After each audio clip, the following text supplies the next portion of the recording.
Fantastic, Iain Banks! So at this point I'm making a bit of a show of turning my phone off. Not a single wee guilty face going, oh fuck guy.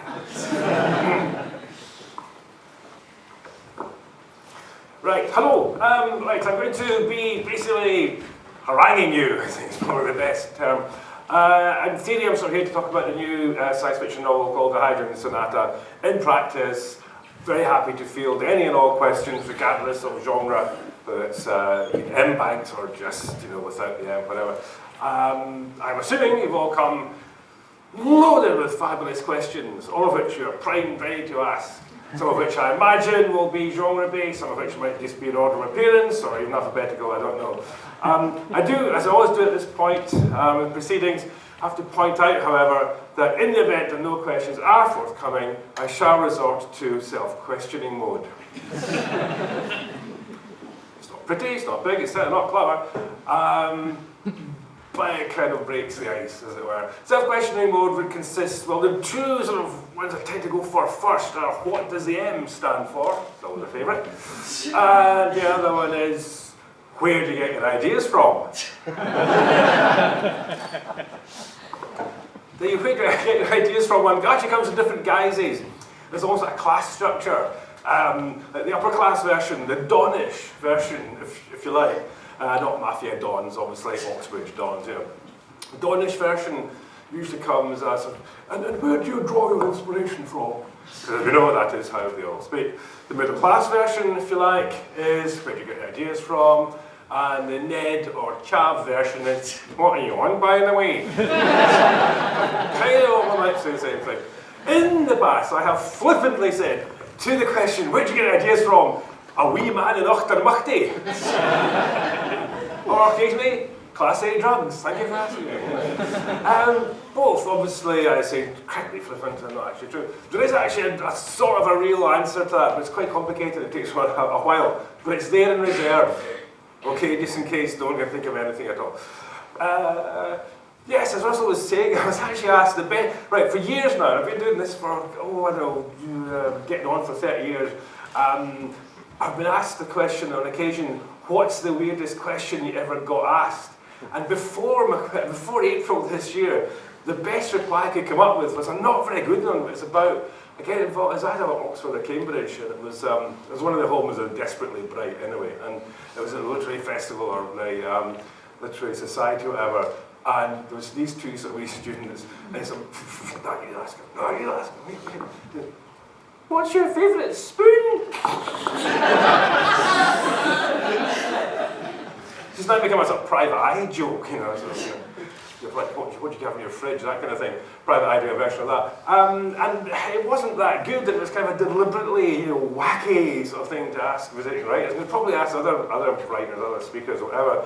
And it had that tinge of being slightly just manufactured and sort of deliberately wacky and left field and funny, but not actually. However, that all changed.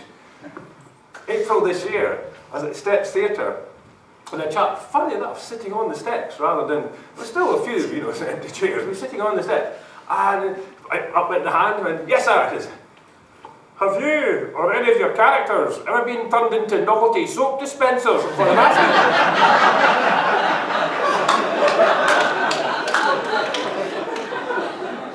Instantly I thought, yeah, feckin' beauty. I've actually got kind of got into it, I ended up saying, good people talk to my people. I just imagine the books came with, because I remember when I was like, early, sort of very early teens, or I was like a kid or whatever, you had like, it wasn't called Seaman Stains, it wasn't Captain Pugwash. There was a sort of sailor thingy for a bath foam dispenser, and like had different types. The one I remember was vaguely sailor shaped. Someone say? Matey, that's it.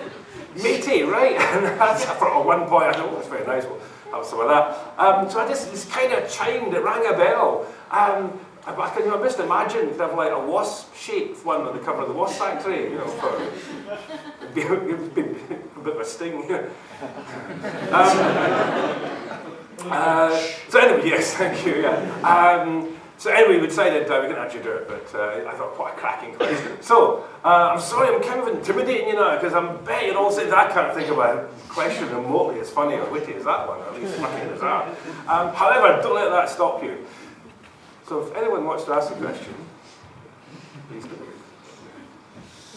Sir? Okay, so M Banks is science fiction, yeah? M Banks is science fiction, yes. How would you describe Iain Banks' particular genre as? Everything else, I guess. You know, there have been suggestions that I should become Iain X Banks to do pornography. Pardon? Triple X Banks, that'd be. No, Triple X, yeah. I think the other one was Iain Z Banks to write westerns. I'm not sure about that myself. But apart from that, no, I think what it doesn't stand for is mainstream, you know. So yeah, I think it's just the kind of catch-all for everything. And the whole M thing came about because I can only describe it as avuncular disapproval. What happened was I submitted the original manuscript to the Wasp Factory, the first one to actually get published, under the name Iain M Banks. And my name is Mingus, Menzies, however you want to pronounce it. Mingus, I think, is the correct Scottish pronunciation. Although originally it comes from France, so I'm told. And it's just slightly dubious, because one of my aunts that actually paid money to one of these genealogists, and it turned out, yes, we were distant related to King James I of Scotland, or 6 of England, or what the fuck, I don't know. I was very dubious, you know. And I think at some point everybody is anyway, once you go further enough back. Anyway, but apparently the Diminuers family came over with the 1066 invasion and got a bit of Perthshire as an award near the wonderfully named village of Weem. And the Diminuers gradually got corrupted into Mingus. You know, so that Z thing that does a G sound, ING sound in Scottish, like Dial or that sort of thing. Anyway, so Mingus is the family name. I put the M in because my dad forgot. When I was born, my dad's drink had been taken. Now I like to think that he was just celebrating to get a healthy, you know, baby boy. The phrase, you know, drowning his sorrows has also been bandied about. I don't really think that's entirely fair. But he forgot to register me as Iain M Banks, like what he was supposed to. So I just was I'm an Iain Banks on my birth certificate. But I was always told, you know, Mingus, don't forget, you know, it must be expensive to change the name of the birth certificate, I would have done it otherwise. So yes, the Wasp Factory went in. My editor, the late great James Hale, a chap who basically chose the Wasp Factory and sort of started my career. One day, just before we were talking about how to publish the book, he said, do you mind if we lose the M? Can we just drop the M from your name? I said, yeah, no problem at all. But then they did that thing where people, you've agreed what they want, but they still keep on giving you the reasons that they've got for some bizarre reason. You know, like you change your mind, you know, I'm going to get all precious saying, no, you can't publish my novel unless you leave the M in. That's it, I'm walking out, it's a deal breaker. As if I'd had sex with a guy if I wanted to, you know. Yeah, anyway, I was young, was impressionable. So I said, yeah, okay, and he said, right, the reason is, he said, you could tell this is kind of a manufactured idea. He just didn't like the look of the M in there. It's because it might remind people of, and it turned out there's a not that famous, fictitious, bad romantic novelist in the Woodhouse novels called Rosie M Banks. And James's excuse was that people might make the connection between Iain M Banks and Rosie M Banks and go, well, it's probably related, and she was shite, despite the fact she was actually, you know, fictitious in the Woodhouse novels, so he will be too. It was an excuse. So we took the M out, and then very shortly afterwards, when the book was published, I got my uncles, a couple of my uncles came up to me and said, what did they tell you about your name, sir? Are you ashamed of being a Mingus or what? Well, that is how we talk at 5. So I thought I'll put it back just to, you know, shut the bars up basically. And at this stage, because I'd got the Wasp Factory published, but I'd written a whole lot of other science fiction novels beforehand, I was sort of talking about having a proper nom de plume, a different name entirely to use for the science fiction novels, because Macmillan and then publishers didn't do science fiction. So I said, well, I'll just go somewhere else completely, and to avoid clouding the issue, I'll just take on a completely separate name. So it was going to be John B. Macallan. The reasoning behind this? Those are my two favourite whiskies at the time. Johnny Walker Black Label was my favourite blend, and the Macallan was my favourite single malt. And the thing is that James Hale, the aforesaid, he could never remember what this, I thought really clever and quite smart, you know, fictitious name was, this nom de plume. He said, what are you going to call yourself? Is it Jim W. Beam or something? No. So eventually, Macmillan decided they would publish science fiction, which they duly did. And I thought, to avoid kind of being as daft as James at this point with the whole Iain M Banks nonsense, I decided that people might accidentally buy this new science fiction novel, Consider Phlebas, particularly because it had like a sort of clever, sort of classical name, Wheat from the Wasteland, that doesn't instantly tell you it's like science fiction, not like, say, the words Star Wars. Pretty unambiguous, really. I suppose it could be, famous people from the world of television or movies or fighting each other. Nah, that's silly. Anyway, so the point was, Consider Phlebas might look a bit sort of posh for a science fiction novel, so I thought, how do we make absolutely clear it's a science fiction novel? So three things, there's like belt braces and rivets or something. One, it had to have a dirty great spaceship on the cover, bursting out of an even dirtier, greater spaceship, right? Then it has to have quite large writing, in yellow, I seem to believe in a vaguely blue, purple background, the words, a science fiction novel, just underneath the title, okay? And then, this was a pièce de résistance, put the M in. So people, I just imagine some sort of quite literary sort browsing through the bookstands of central London sometime in 1987 going, I think I should buy another novel by that rising young star, I think his title's Mr. Iain Banks. Why, here's one here. He stole my hand, there's an M in the name there. What could this be? And they'd go, it is science fiction, the despicable genre. I shall put it back and pretend I never touched it. So it's absolutely clear this had to be, them had to go back there for the science fiction. At one stage, given that science fiction is in some ways a sort of mid-Atlantic, transatlantic phenomenon, I was going to be Iain M Banks the third. Changed my mind about that in the end. But so that was the story of the M going back, and it seemed like a good idea at the time. It does let me answer that question, which takes it. There we are, it's 1:15 already, Only had 4 questions for answering that one. So basically you use it to denote this is not wacky science fiction.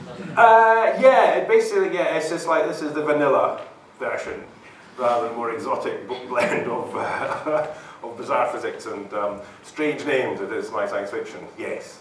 It could be Iain V Banks, could be for vanilla, or beige. S, standard. Standard's quite good actually, I put it like that. Iain S.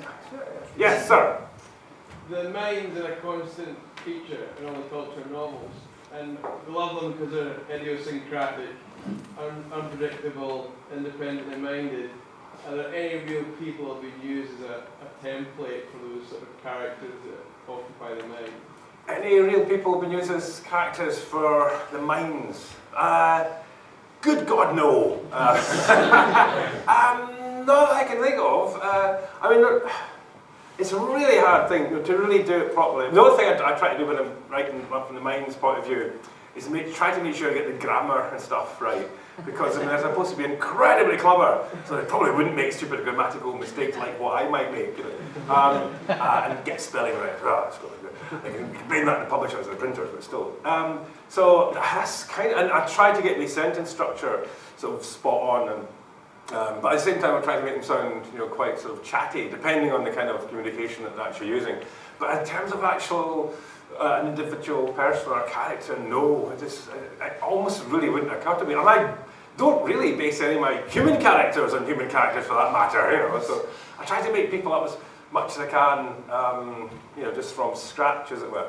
I suppose in the end, all characters kind of have to come from somewhere. So I suppose if there might be at some fundamental level, every character in a novel might be based on something that or a bit of yourself. I think that's probably the most common thing for a writer. I've noticed I definitely regard the sort of extremely tall, handsome, witty, and very attractive to women male characters in my novels are all based on me, obviously. That's one of the great joys of writing. You get to exaggerate, and indulge in wish fulfillment. But I think, other times you're kind of trying to use bits of your own character, even the sort of the nasty bits, just trying to take those and exaggerate them. And just, something that's a tiny sort of foible in your own character, you sort of blow up to epic proportions to create, a monster or whatever. And that happens quite often. Other times, I guess, you're kind of using archetypes. So I say using archetypes. nicking stuff from other writers, you know, the Bible or Shakespeare, whatever. So that definitely goes on, but that kind of happens with proper characters. With the minds, no, I don't. I think they're, if they're anything, they probably are. It's a completely idealised, you know, uber-thinking version of me, if anything. It doesn't say good things about me either, quite frankly. But there you go. My theory is that there's different ways of approaching sort of raw material, what goes into a novel, and characters are quite a good example. But it comes down to other stuff as well. It comes down to you know, things that have happened, instances in your own life, incidents that you might use to put in a novel. In a sort of confessional novel, the stuff kind of goes in. Okay, it comes down to the idea of, like, we all know about word processors and food processors, right? Well, if you imagine a sort of combination of the two, right? And if you do a confessional novel, you put all the gobbets of real life into your word food processor, and you go zzz, quite zzz, and what comes out is almost identical to what went in. No real processing has gone on. Almost, it's pretty much. You might have changed one or two names, and that's about it. What I do is I put all the stuff that it's happened to me in my life, and I sort of press the button down on maximum speed for about 5 minutes. So what you end up with is just this sort of, you know, green, gooey sort of, you know, froth. So all the stuff's still in there, but it's been atomized in such tiny little bits that you can't really see where the connections are.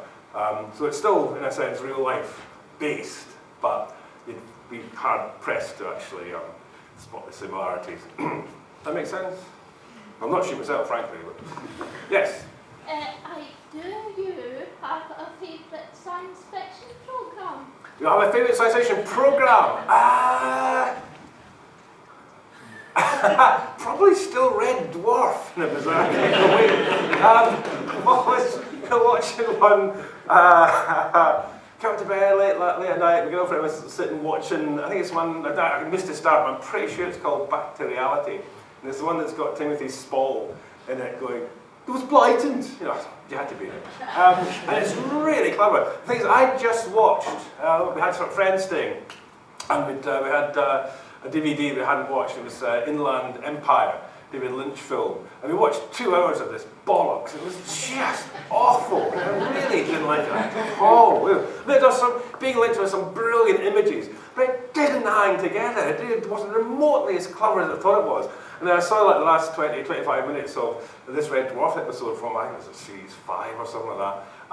And it was absolutely brilliant. And I remember watching it at the time thinking, maybe this really really have returned to reality, because the idea was it spent the last 4 years in a computer game, and so coming back to reality.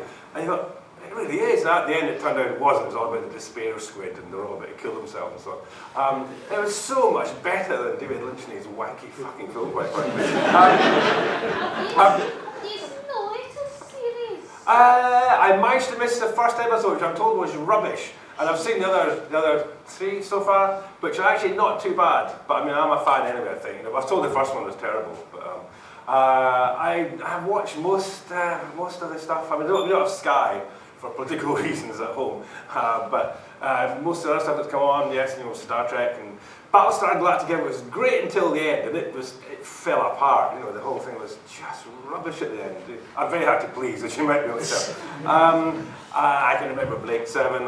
I slightly fallen out of Doctor Who as well. I don't like Doctor Who very much these days. It just seems to have gone a bit, you know, a bit self-indulgent and too jokey, I think.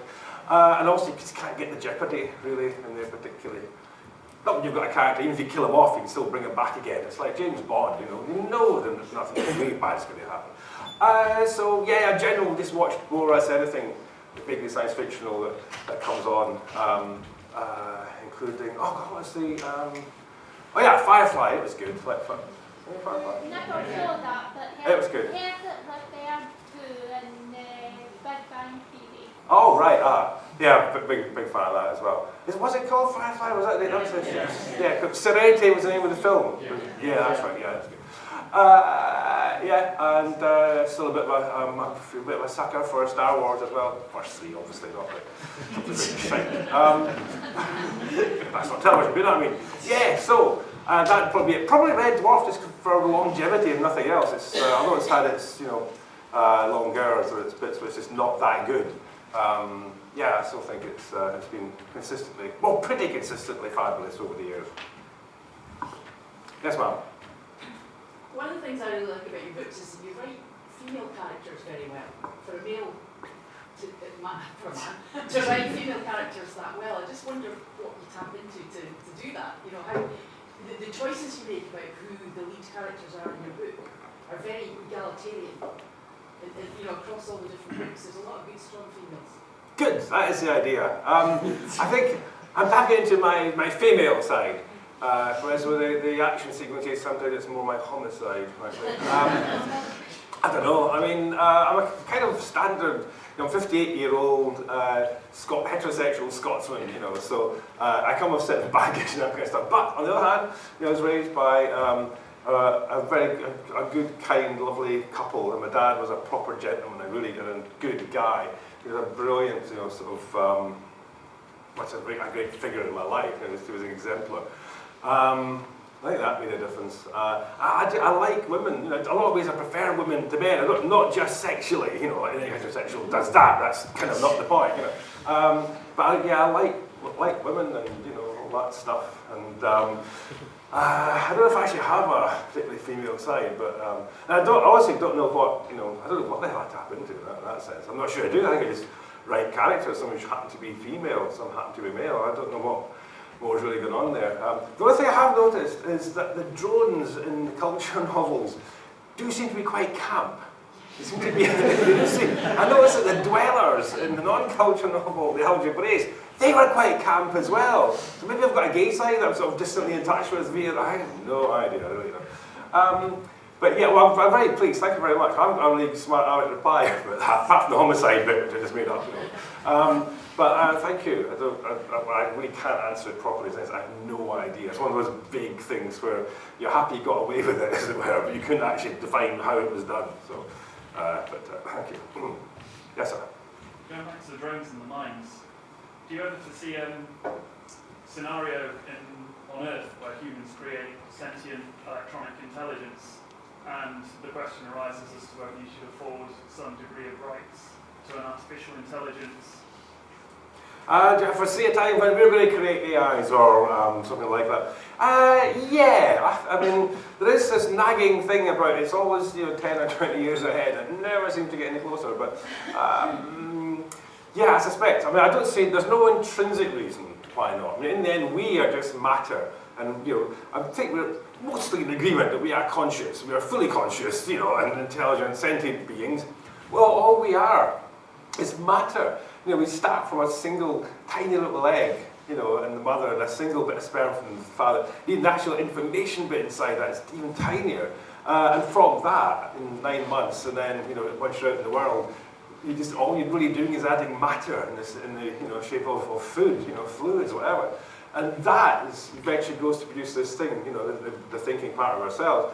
We call that conscious. So why? So it can't really be anything that's absolutely intrinsic to carbon, or I don't see why electronics, or some other form, some other substrate can't produce consciousness. I think it's largely a function simply of complexity, and the way that complexity is set up, wired, if you like.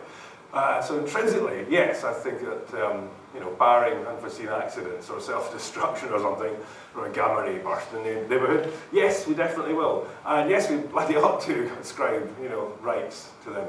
And I think that would be probably part of a greater, a larger sort of format debate that society needs to have about to what extent animals ought to have rights as well. It's just to some degree. I mean, I think you're allowed to. We already sort of feel intrinsically a bit bad when we see, footage of whales getting slaughtered or dolphins, or we feel bad. We feel bad when we see chimpanzees slaughtering other chimpanzees, and evil little bastards. It's not like those happy-go-lucky let's fuck everybody bonobos. No, but yeah. So I think absolutely we'll have to be sort of rethinking it in a way, or just I think about what intelligence means, and to what extent any thinking entity ought to have rights. I think in the end, I have actually thought about this properly.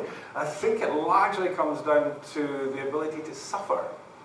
I think the more intelligent you are, the more able you are to look ahead and anticipate pain or discomfort or grief or loss or whatever.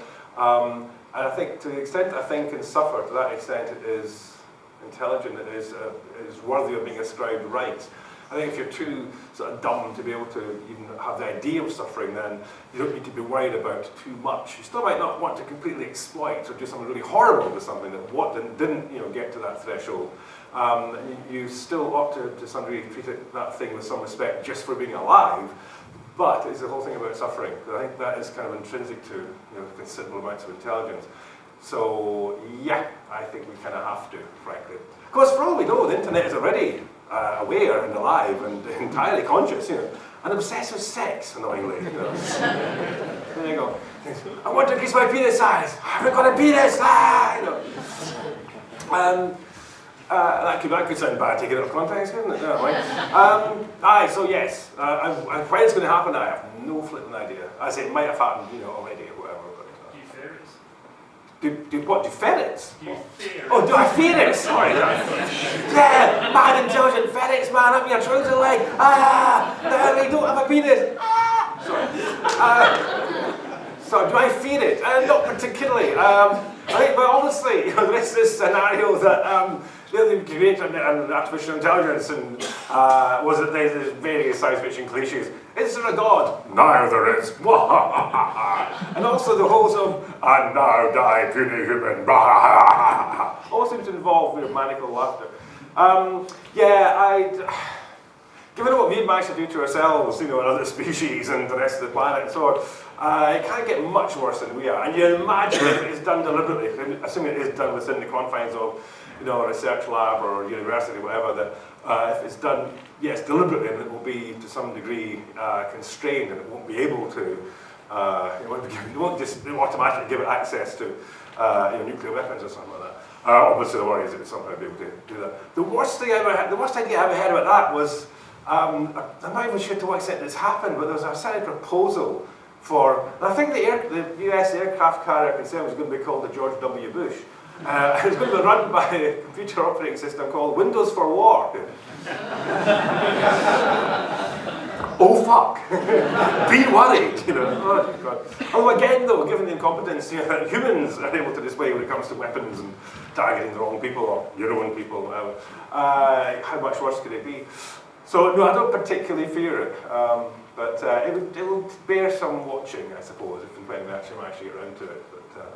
But I'm kind of hopeful that AIs will be not just smarter but nicer than us. I ascribe to the idea that the smarter you are, the more intelligence you have, the greater degree of imagination you have. That could be difficult. It might not be exactly the same in a machine as it is a human, but just let's go with the idea. So the more intelligence you have, the more imagination you have, the more empathy, potentially, you have, right? Because you can imagine being other people. These right-wing people have got very limited, very sort of close-range empathy. Right-wing people don't really empathise with anyone who's not in their own family. Not a lot of them either, frankly.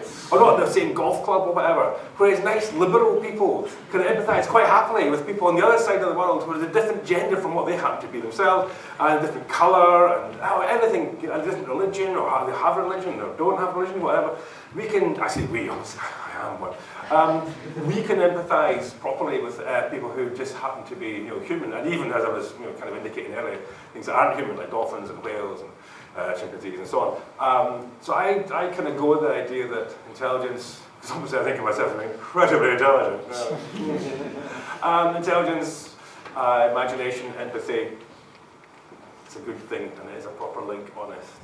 Of course, if you do create an AI and it goes, and now die, you puny humans, in alphabetical order, Mr. Banks, prepare, However, hopefully not. Yes, ma'am. Do you have a favourite Iain M Banks novel, and why? And no fair saying the hydrogen sonata because we already have it. Do you have a favourite Iain M Banks novel? It's probably, bizarrely, Consider Fleabus, partly because it's like the first one. It is the least intellectual of the novel. It's got the most intellectual title, in a way, as a Wasteland reference. Although so does Look to Windward, but Consider Fleabus is more sort of obviously in your face, sort of, what the hell. But it's a big, rumbustious, daft sort of tale. To some extent, I do ascribe to the pathetic fallacy of giving my novels characters. The wasp factory is the one that left school early but came back, you know, a millionaire and bought your house for you, which you can't really complain about it. The bridge is the intellectual one that went off to Oxbridge and came out with a first, you know. It's a bit sort of, did that thing that the late John Peel described as flexing his O-levels in your face, you know, so it's a bit sort of, you know, I'm terribly intelligent and clever, same thing, bridge, like that. Consider Fleabag is not the intellectual of the family, but it's definitely the one you'd want to go down the pub with for a good laugh. I mean, it is in the end, it's a story about a shipwrecked sailor who falls in with a gang of pirates and goes in search of buried treasure held in an enchanted isle guarded by a dragon, you know, so. But in science fiction terms, yeah, big weapons. And I think just for its rumbustious and its sort of daftness, and it was my attempt to out Star Wars. I think I'm not ambitious. Well, I thought I have an even bigger special effects budget than Mr. Lucas does, because mine is infinite, for it merely uses adjectives in the English language. You know? So I thought, yeah, to handle those ridiculous action sequences that I'd had lying around for years, decades sometimes, which I thought I'd never be able to use because they were too preposterous, including the gigantic city-sized ship hitting the even bigger, you know, continent-sized tabular iceberg and the fist fight underneath the hovercraft. That always struck me as a proper James Bond type, you know, fight. Stuff like that. So, and I just, because of this absurd, you know, sort of template I had of trying out Star Wars, I thought I finally found a home for that. So I have a great affection for Fleabag. It's the least pretentious. I don't say they're terribly pretentious anyway, but it's kind of the least pretentious, most sort of yarn-like of the novel. So I think it's for that reason alone, I probably love it the most. Yeah. Sorry. When you work on a story, do you do it in any particular order? Like, do you figure out what the ending's going to be and work backwards, or start from the beginning and see where you get to, or does it vary? How do I actually go about writing a story? Planning a story, that's what it boils down to, I guess. It does kind of vary a bit. I mean, by the time I'm ready to start typing, I've kind of written the first draft in my head. I spent sort of 3 months before I actually sit down to do the typing bit. I still type like that. Until those two fingers get really sore, then I switch to those two fingers.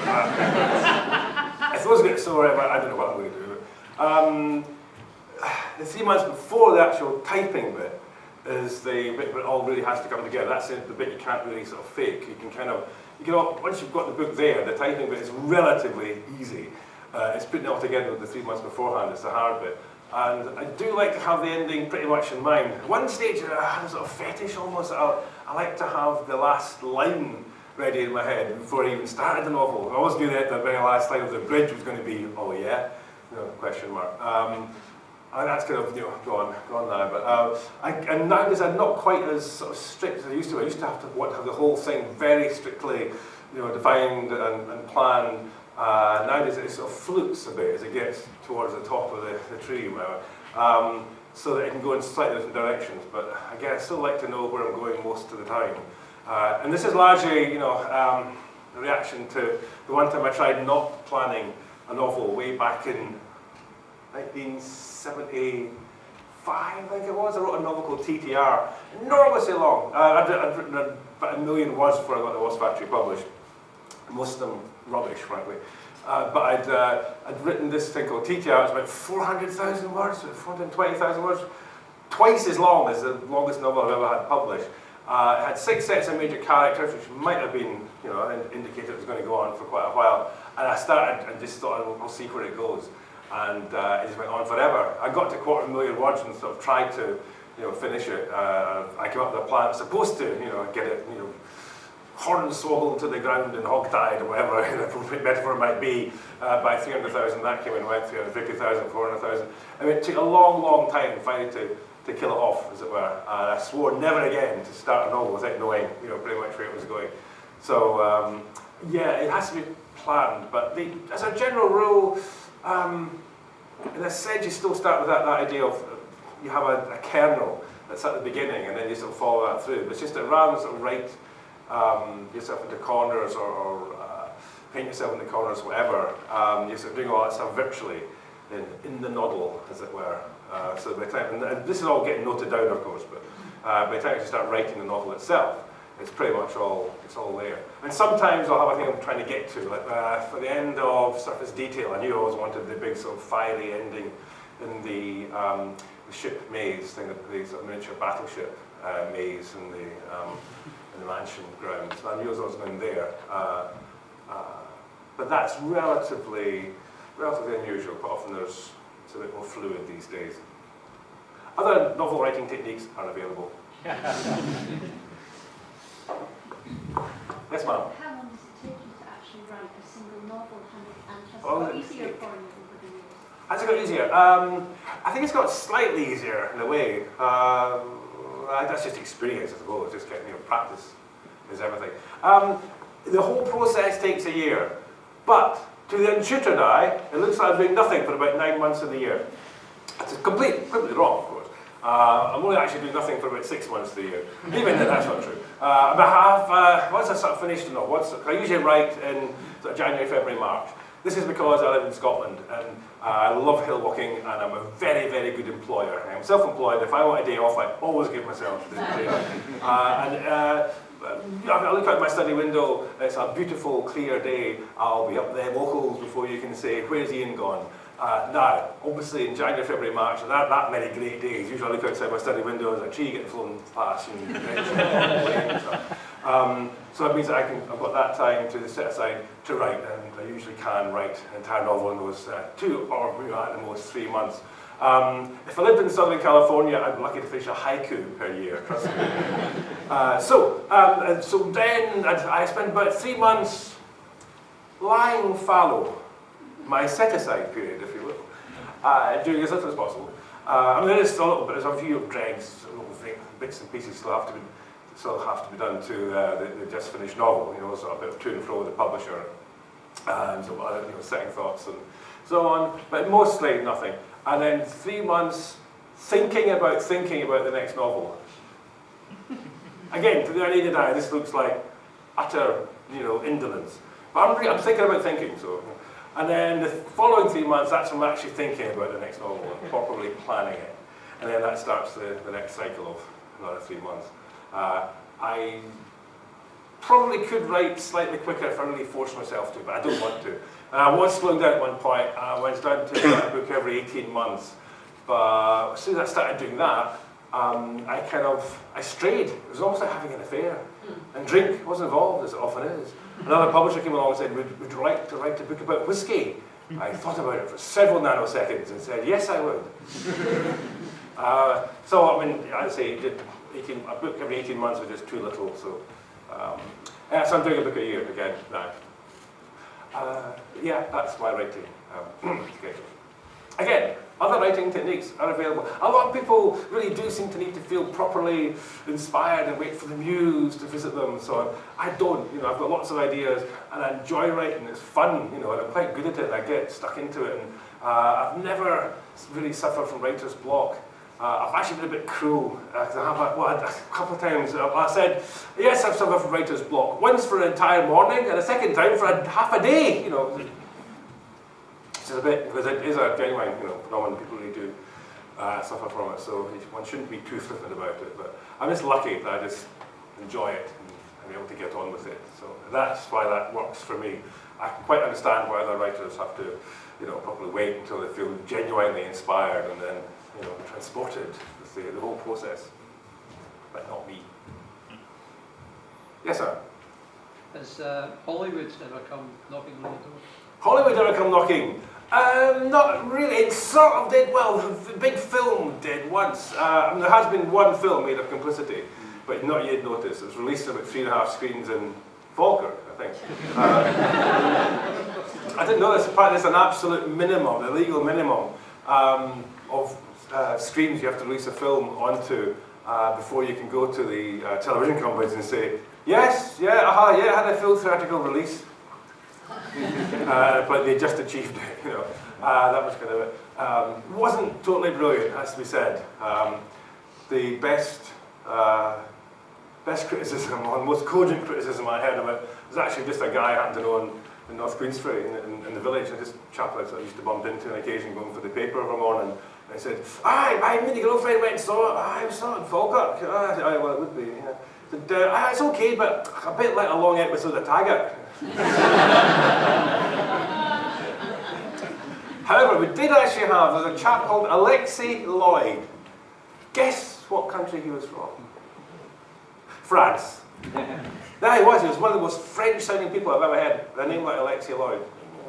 A very, very sexy voice as well. I think my agent, who was of the female persuasion, I think she fell slightly in love with Alexei. Actually, I fell slightly in love with Alexei. Like I say, I'm straight, you know. I'm starting to wonder now. But anyway, Alexei, very, very nice man. He was in charge or very high up in Pathé. So it's not actually, technically not Hollywood thing, because vaguely European, whatever. But serious, big filmmakers. And I think one stage we were talking about employing half the Chinese army to be extras in the making of Player of Games. And we're going to get Terry Gilliam to direct as well. So, and they didn't just buy the option, which is a relatively cheap thing to do. They actually bought the rights, which is fairly serious money, even by Hollywood standards. But then he left. I discovered a basic truth about the way the movie industry works, which is that it's a bit like, well, when a boss leaves the top of a movie studio, it's a bit like when a new lion takes over in a pride. The first thing the new one does is eat all the cubs from the previous guy. Sadly, they're mostly men as well. But yeah, so when Alexei left, all his projects were cancelled, including Player of Games. The logic is apparently that if the new guy makes the old guy's pictures, any successes will be ascribed to the old guy, right? So no kudos comes to the new guy, despite the fact he's kept the green light going. And any failures will be all his fault, and no one will blame the old guy. So you can't win, so you might as well cancel all the old guys, the previous guys' projects. So that's what happened to Player of Games. I did point out that, consider Freeman's, the big Rumbustious one, was probably more intrinsically filmable. And he went off and read it and came back and said, I think I may have optioned the wrong novel. God, say that again. But yes, nothing more ever came of it, I'm afraid. So that's the most we've really had. There's not really been, obviously there's a very good TV adaptation of Crow Road, and there's talk of, quite serious talk of a TV adaptation of the latest mainstream Stonemouth, which came out earlier this year. They're talking about making that as a two-part TV thing next year, so we shall see. But proper big Hollywood special TV science fiction, sadly no. But Fleabag would be my choice if they asked me. Tempted to do the original screenplay bit rather than... Original screenplay? No, for the simple reason that you get used to being God as a novelist, basically. When I sort of type the end, at the end of a novel, that's pretty much it. I mean, there is, as I say, there's some to and fro with editors and publishers and so on, but that's pretty much it. I mean, then the finished article looks very similar. The typescript is, tightened up a bit. It's printed on nicer paper. It's got, justified type, whatever. But it's pretty much the same thing. It's what you've got in front of you is what people read. It's a very direct connection. Whereas when you type the end at the end of a script, it's just the start of the real process. In fact, the start of two real processes. First of all, the whole thing that's not the end of the story in a meaningful sense, because then we'll send it off to script doctors and other writers, and before you know it, your baby has been ripped apart, mutilated, and stuck back together again, with bits missing and so on. And even once all that's happened, it's still not the end of the. It's the end of the beginning, as it were. The real thing is the film. That's what matters, and you don't really get to make that. And writers don't have that sort of high place in Hollywood or in the film industry, because it's about the directors, it's about the actors. So the sort of humiliation of having my words ripped apart by somebody else, I just couldn't cope with it. I'm too old and set in the ways, too used to being God in the novels. So I just don't think I could write an original screenplay. It's, I just couldn't bear to see it being, having horrible things done to it. Probably, actually, objectively, the correct things that made it better, but it's just professional pride, I'm afraid. Or is it narcissism? I always get those two mixed up.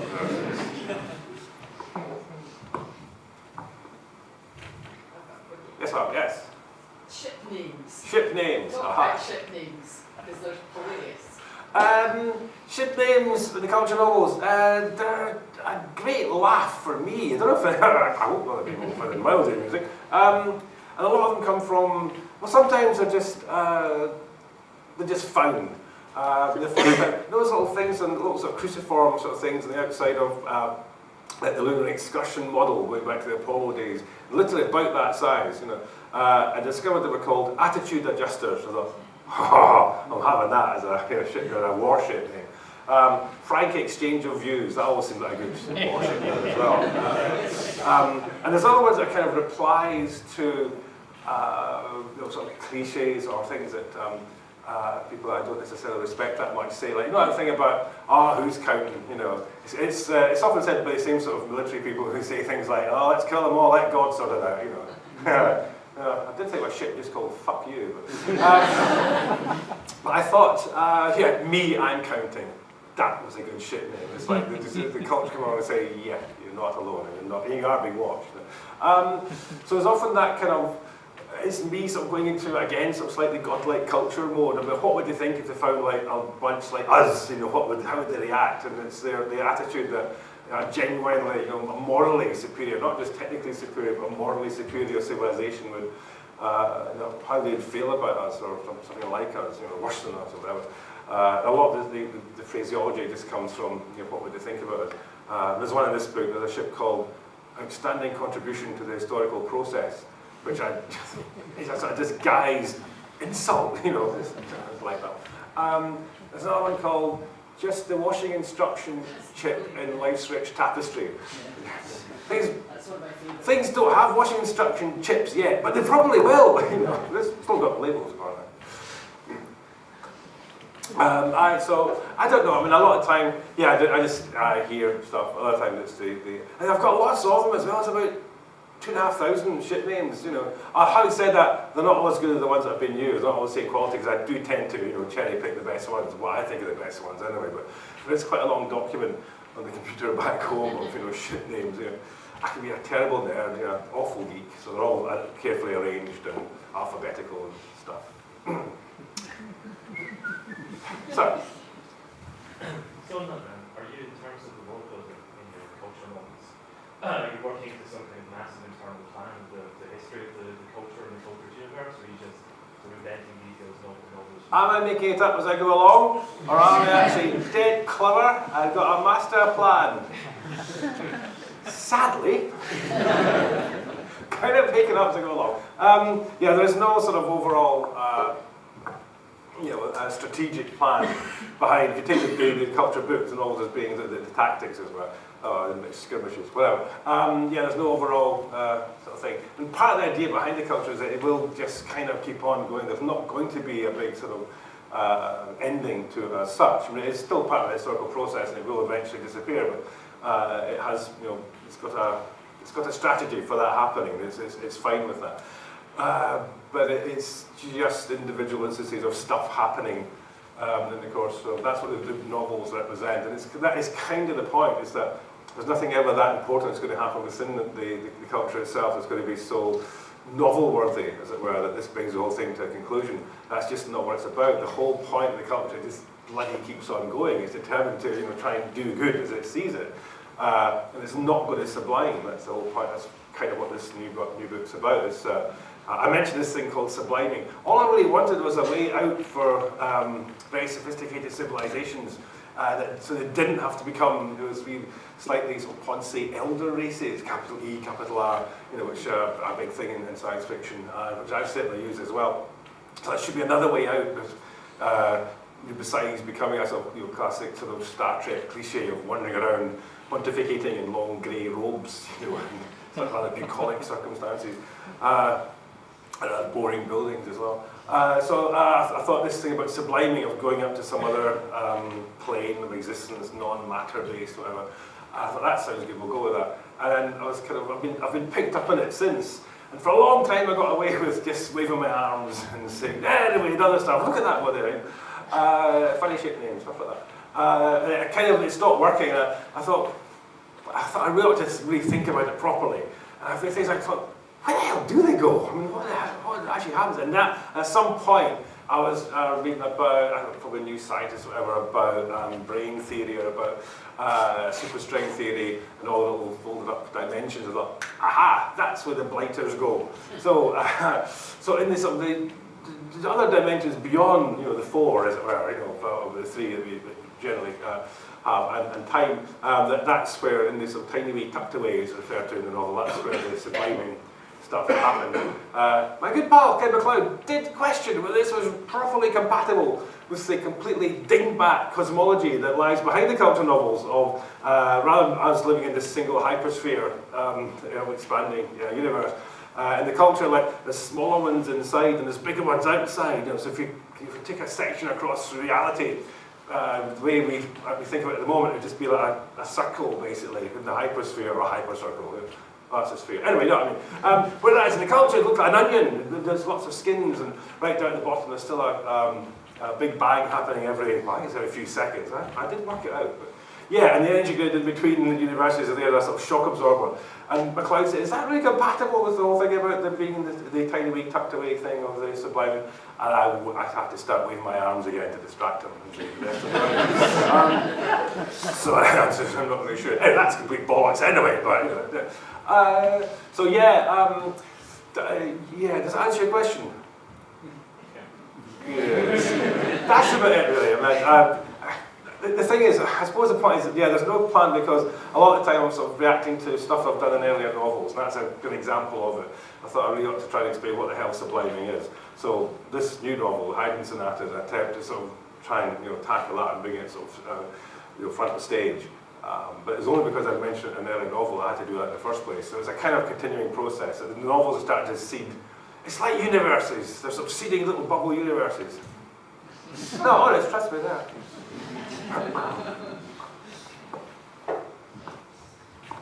Yes, ma'am. Apart from the Bible, which books do you like to read? Apart from the Bible, I haven't read the Bible in quite a long time, actually. I've read the Quran since I read the Bible. You know. I actually read the Quran all the way through. I was at university as well. I never did read the Bible all the way through. I kind of knew it, you know, because my mum was, well, was it in a sense, still is, but mum was kind of a believer. She was a Christian.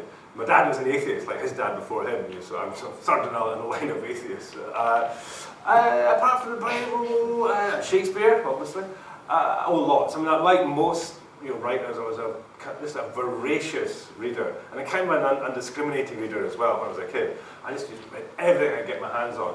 And at some point, in sort of very, well, pre-teens, I guess, I found science fiction and decided this is the genre for me. I particularly loved this more than anything else. I still read lots and lots of stuff, and when I particularly went to university, I was, you know, trying to catch up lots of classics and so on. I never really had any sort of proper, you know, sort of hero figures or whatever, any given writer I was trying to emulate.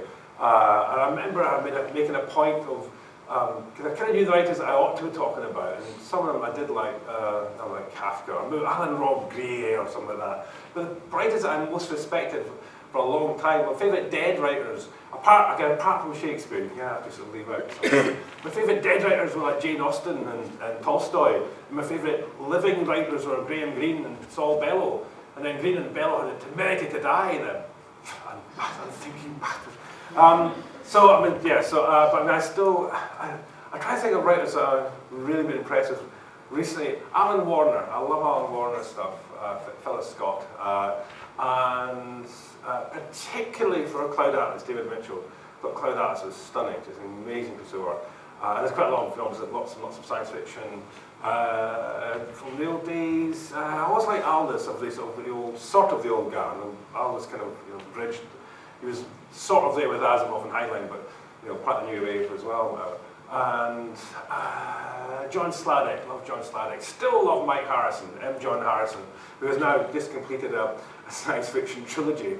No one saw that coming. Probably not John, actually, but yeah. So Mike pushed this thing called. First novel was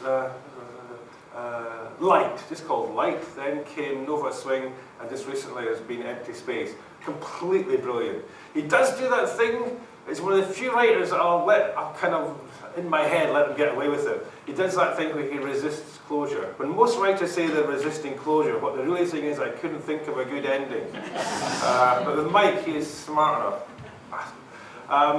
So I think, yeah, he probably actually is resisting closure when he doesn't give you exactly the kind of proper Hollywood style, you know, ka-tung end that one might expect.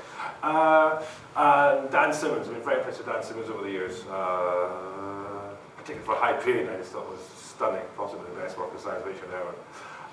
So yeah, many of the above, all the usual suspects. Do you like Okay. Terry Pratchett? Terry Pratchett, I do, in a bizarre kind of way. I think Terry's underrated. He's so popular. He's actually a better writer than he's kind of given credit for. And also, Terry Pratchett is a very good example. It basically proves that God doesn't exist. Right? Terry Pratchett got this horrible brain thing. Jeffrey Archer, fit as a fucking fiddle.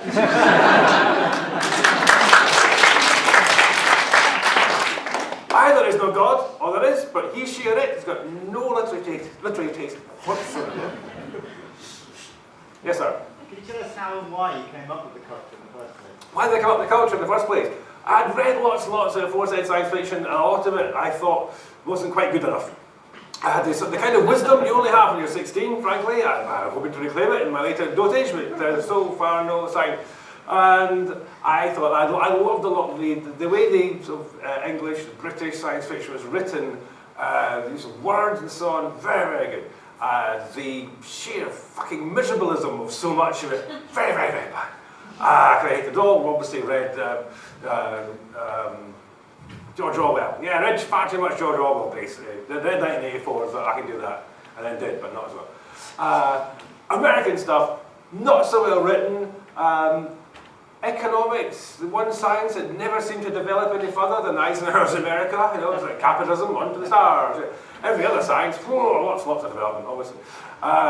Bit gung-ho, but kinetic and with energy and stuff, you know. I kind of thought I'd like to try and get the two together. I imagined there was such a thing as the moral high ground of space opera, and I was determined to reclaim it for the left struggle. So that's kind of what the culture was all about.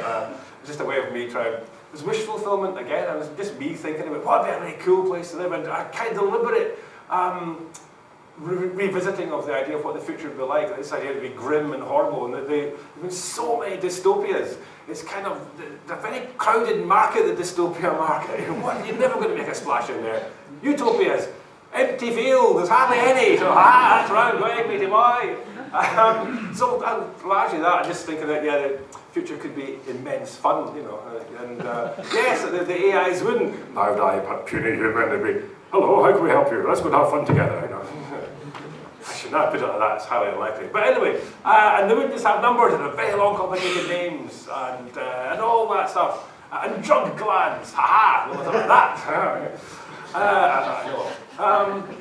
So yeah, wish fulfillment and reaction, and there's a reactionary core to the culture. It's me reacting to all the science fiction that I'd read when I was a nipper, you know, an adolescent, whatever. Just thinking, I can do that, but I'm going to do it differently. If not better, damn it, you know. I mean, seriously, you're always kind of standing on the shoulders of giants. There's so much of the furniture is shared. So much of the stuff that you're using, like, you know, fast and light drives and so on, all that kind of gizmology. You're always using stuff that other people have used, so you have to give some respect to, you know, the people who've come before you. But I think if you've got any sort of ambition, any sort of creative ambition within a field, you're definitely going to try. You will try and climb onto those shoulders, and you will try to see further, you know, produce new stuff. And that's, you know, the way that any sort of creative enterprise goes on. It's the way generations work within the arts, literature, whatever, entertainment, whatever you want to call it. So I shall be superseded in due course. But I'm going to have to try quite hard to come up with a more fun place to be in the culture. Ha! Again, other opinions are available. Apparently. Yes, ma'am. Yeah, I was just wondering, with you writing science fiction, and you're talking about the string theory, I wondered if you had read it, like Stephen Hawking's, for example. I've read Stephen Hawking. Yes. I was kind of waiting until they made the movie. It's a bit complicated, but yeah. I mean, yes. And I do you get ideas from there? I'll let some. I think not the big ideas, not the sort of the Original. Yeah, yes. And I think all that stuff kind of is part of a well-informed layperson's, you know, general background information, whether you're a writer or not. I think it all has a part to play. So the biggest ideas don't tend to come from that. I mean, I try to think the last time I had an idea that came directly from New Scientist. I get, you know, read that. I'm reading that for about 3rd of a century or something like that. Scientific American. I think it's all useful to know all that stuff, and also again to keep on reading, keep abreast of what other science fiction writers are writing, because that's another area. Because it is a definite. You're always just like trying to outdo each other, I suppose. You're always trying to come with better gizmology or whatever, and you will tend to you'll use the best bits of other people's stuff, even if you don't actually acknowledge it. You know? Again, it's called an homage, not nicking at all. So I think there's that sort of competition, there's a sort of shared, it's a conversation, if you like, in a sense. But actual ideas coming from, say a particular idea that Dawkins or Hawking. I mean, yeah, you'd sort of mention stuff like black holes evaporating. Also, that was so cool that black holes, this thing just sucked everything in, can actually evaporate and then explode. Never actually used it as such, but the kind of thing you kind of need to know if you're going to be a functioning science fiction writer, especially if we were writing proper space fiction. So it's all grist to the mill, do it that way. Yes, sir. With money very tight at the moment, do you think government should be investing more or less in space exploration programs? With money very tight, should governments be spending more or less? I'd say a lot more, but if we could cut back in the military's budget, that would make more sense. I'd happily see virtually all the money that goes to the military spent in space instead. Obviously, there's lots of other stuff that could be doing here on Earth, absolutely, but if it comes down to gizmology, you can actually replace a lot of the military's expenditure and still employ the same, still the same factories, the same skills and so on would be employed. So it'd be quite an easy thing to do. I always thought, I never had a thing called the Salter duck. Professor Salter, who worked in Edinburgh University back in the 70s, got this thing called the Salter duck. Side on, cross section, looks like a giant comma. There's a big sort of case or a big steel thing, and just sort of sat in the waves and nodded up and down. It's a wave, electricity generating machine for waves, way back. And I also thought that could have saved the Scottish shipbuilding industry if Thatcher hadn't been in power. So basically married to the idea of nuclear power, then we could have had enormous strings of Salter ducks and outside the outer isle, outside the Outer Hebrides, and that could have easily replaced all the liners and stuff that we couldn't make anymore. In the same way, I think. Does that make sense as a sort of as a comparison? The same that I think military expenditure can be spent on space instead, and a lot of the same sort of skills and stuff would be used. That's a comparison to me. I mean, as soon as you start talking about faster than light travel and hyperspace and light traveling faster than hyperspace, you're kind of you're just ignoring the whole basis of modern physics in a sense. I still have this sneaking suspicion that there will be a way to go properly faster than that, and it might not even have to involve wormholes, But you've gone from that anyway. My most realistic book in some ways is, against that background, it's not a culture novel. It's all down in relative, space. People take appreciable time and so on to get from place to place, and yet it's got this thing called the lazy gun in it, which snaps, witty ways to kill people from other dimensions. So it's completely berserk as well, frankly. I think what the thing is, you're kind of giving yourself over to the writer to hopefully be in a safe pair of hands where they've kind of thought it through and it will make some sort of sense. And often you're engaged with the details of stuff. So you say, well, just believe me about the faster than light stuff, okay? Anyway, look at this really interesting thing. And often it's about the way you take an idea and then what you do with that idea. If all you do is go, gosh, wow, look at this brilliant idea, look at that, isn't that smashing? Okay, now look at this one. That's really not, it's not very engaging. There's no jeopardy. There's no feeling that you're properly engaged in the real world, that the writer's really thought about it properly. There's a bit in Consider Famous where, the idea that is that you have guns, armament, rifles, kind of stuff, carbines, whatever, that fire explosive bullets. And because the bunch of mercenaries that are involved in Consider Flavors aren't very good, and they've got rubbish equipment, they're not very good at using it either. The screens on their guns are all fuzzy, they don't actually work properly, whatever. One of the guys has got a misfiring gun, and what's happening is that his bullets are going down exploding, and the bullets coming behind are set too soft. So instead of only exploding when they hit the target, they're starting to explode on the blast front coming out from earlier bullets, and so it's gradually going back towards the gun. It will eventually blow the guy up. And the culture agent hears this happening. She recognises the sound of this because she's just militarily much smarter.